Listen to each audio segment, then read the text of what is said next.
Hey, how's it going? I'm IlaGolden and welcome to my vlog.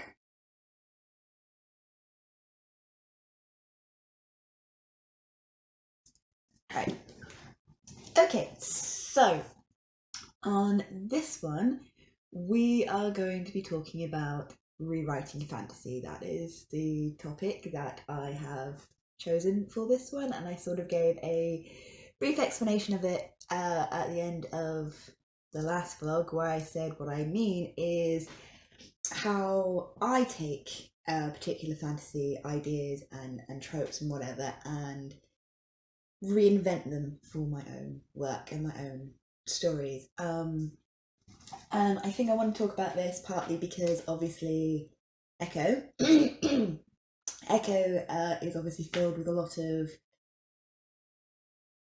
kind of based on existing fantasy uh, figures and elements, and just reinventing it and reinterpreting it and doing something hopefully unique and different with it. Namely, of course, the enchanted breeds and the enchanted creatures. Obviously, they're your fairy tale characters. They're your fairies, your imps, your nymphs, your whatever else. Though clearly, it is something that I do. I don't just 100% come up with my own unique ideas every single time. I mean, I do. There are lots of things that I've come up with and created, like the Sayasend, for example. There are hopefully my own unique ideas. I mean, I can't prove it 100%, but as far as I know, they've not been based on a pre-existing creature or anything. Not strictly speaking in the way that they sort of are. But obviously, I do take these other elements and these other creatures, and I reinvent them and I reinterpret them, and I do my own thing with them. And I think, part of the reason I do that is the same reason that any fantasy writer does that. It's that the idea of taking something and doing something new with it, can open gateways to very interesting and very unique stories, but having enough familiarity there that readers can sort of enter into this new world and this new experience that you're trying to create for them, and sort of understand what's going on. But obviously you're doing your own thing with it, and you're reinventing and reinterpreting it in your own ways, and it is something a lot of fantasy writers do. It's something that a lot of horror writers do. I mean, the reuse of things like werewolves and vampires, and the many interpretations and the many ways that different people have interpreted and reinterpreted these sort of tropes, and character models and whatever else. It's something that we as storytellers do, because there's something just as interesting and just as fascinating for us about reinventing something that already exists as it is with coming up with something completely 100% new. Because let's face it, at this point in history, nothing is going to be completely 100% totally new and unique. At least not anymore, at least not in the way that it might have been a few hundred years ago or whatever. um so yeah, like I said, it's one of those things that's very important when you're sort of looking at books I've written like Echo, where it's set in an enchanted world with enchanted creatures or enchanted people, as I refer to them. But it's about taking that and then doing my own thing with it, and making sure that I am doing my own thing with it. So, like, giving them breeds within, again, that's not necessarily something that is completely new, but yeah. And I think with that one, very much the whole setting it in modern day kind of helped a lot. The idea of relationships being cross breeds, and you getting like these little half pixie, half whatever else.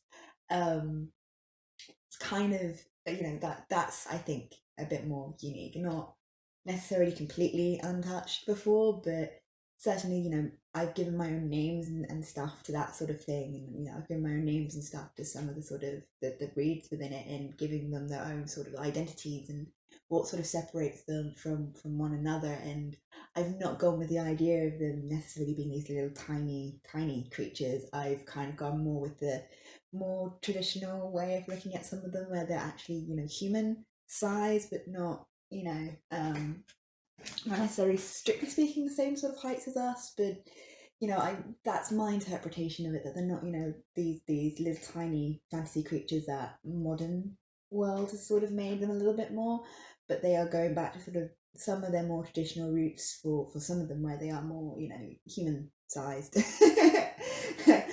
give or take.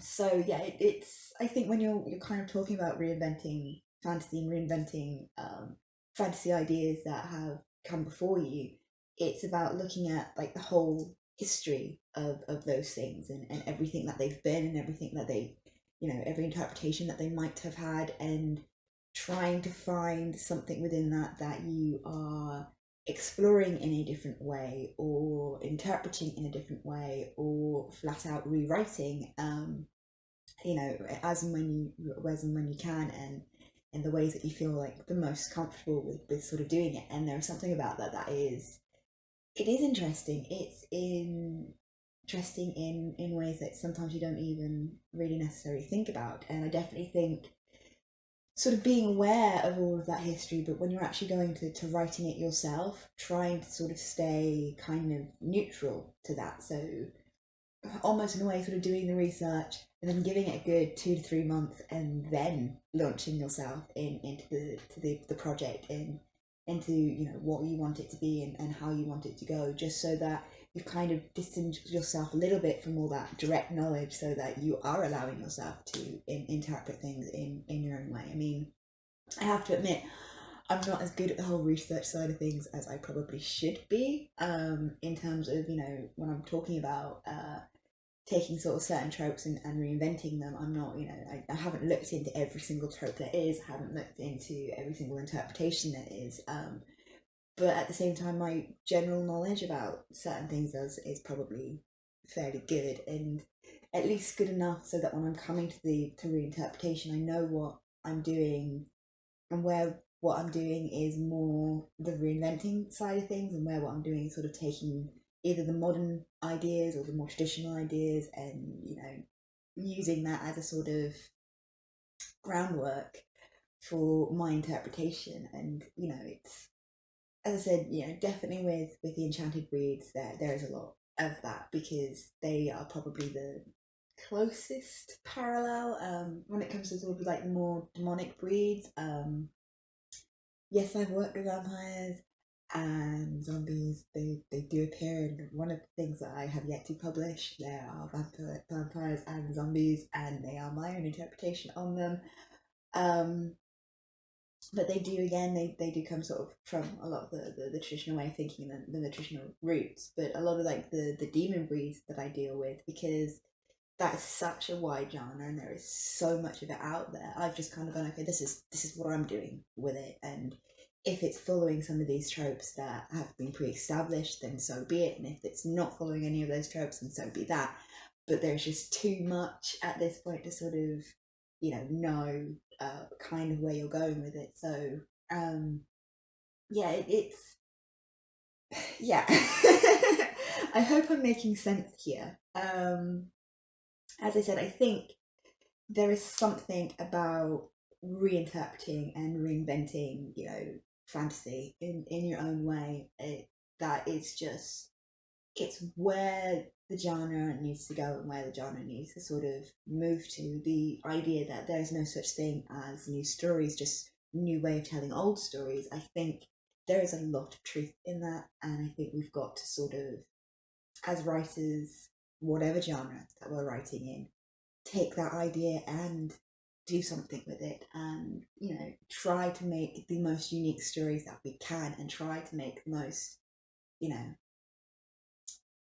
change within the formulas that we are writing as we can, because story should be constantly reinventing itself. Even if it's not becoming new, it should be constantly reinventing itself, because that will make it feel like it's becoming new. That will make it feel like it's changing and it's growing and it's expanding and it's presenting us with things that it hasn't been presenting us with before, even if actually, well, it's not doing that much different. It's just changing enough to sort of give itself a fresh take and a fresh look on things. And I very much hope I very much hope that I'm able to do that, and that comes across in my work, that I've found this kind of nice balance where I'm taking old ideas and making them new, and making them new enough that it feels like that I'm doing something different, that I'm doing something completely unique. Whether I am or whether I'm not doesn't matter, as much as giving the sense of that's what I'm doing, and giving the sense that I'm trying to do something completely new, even if I'm still caught in the same trap that all writers seem to be caught in, the trap that there is no new, there is no, there are no new stories anymore. Because there's a part of me that is like, yeah, no, there are no new stories, but that doesn't mean there are no new ideas. I think there has to be this kind of very much a line drawn between the idea that no new stories and no new ideas are the same thing. I think there are plenty of new ideas. I think there are always going to be new ideas, but in terms of the types of stories that we tell, and in terms of the type of narratives that we tell, yeah, there's a lot of loss of that idea of new. And I think fantasy is one of those genres that kind of gets criticized for it the most, because people have this expectation about fantasy that either it needs to be this grand, sweeping epic of a story like Lord of the Rings, or it needs to be or do something that is huge and spectacular. And I don't think that's necessarily going to give us anything new. It's not going to say anything new about the genre. It's not going to say anything new about the ideas. So I think like what I've done with Echo, where I've taken this very sort of almost mundane look at the fantasy world and found the story within that. And yeah, okay, it's not your straightforward run-of-the-mill story. There are a lot of thriller elements in it, but I am a particularly dark writer when I want to be. Well, not. Right, you know what I mean. Anyone who's read my work knows what I mean. Guys, go read the tales. Know what I mean. But the idea that fantasy can be something other than this grand sweeping epic. Fantasy can be something other than set in the medieval times, without having to have or overwork or whatever else to sort of make it believable. There is so much that can be done with fantasy, and so much that I want to do with fantasy, whether it's with my own unique ideas where I've got them all by reinventing old ideas and trying to fit it in within the grander narrative of my multiverse, certainly. I think it's very important, it's very very needed that reinvention continues to happen, whether it's me, whether it's other fantasy writers, and I think there needs to be less criticism towards people who are trying to do something different, especially if it's something that is vastly different to what people are used to. Because if we're not constantly pushing for reinvention within genres, and within fiction and within whatever else, then we are going to reach a point where everything is going to become stale. Because like I said, no new stories and no new ideas are two completely different things. There can be no new stories, there can be no stories that haven't been told, but there can be so many new ideas, so many new ways of telling those stories, so many ways of making those stories something different and something unique. And people need to be given the chance to sort of do that. And that's why I think reinvention is so important, because it's in the reinvention that you are going to find the new. And if you don't find the new, then what's the point?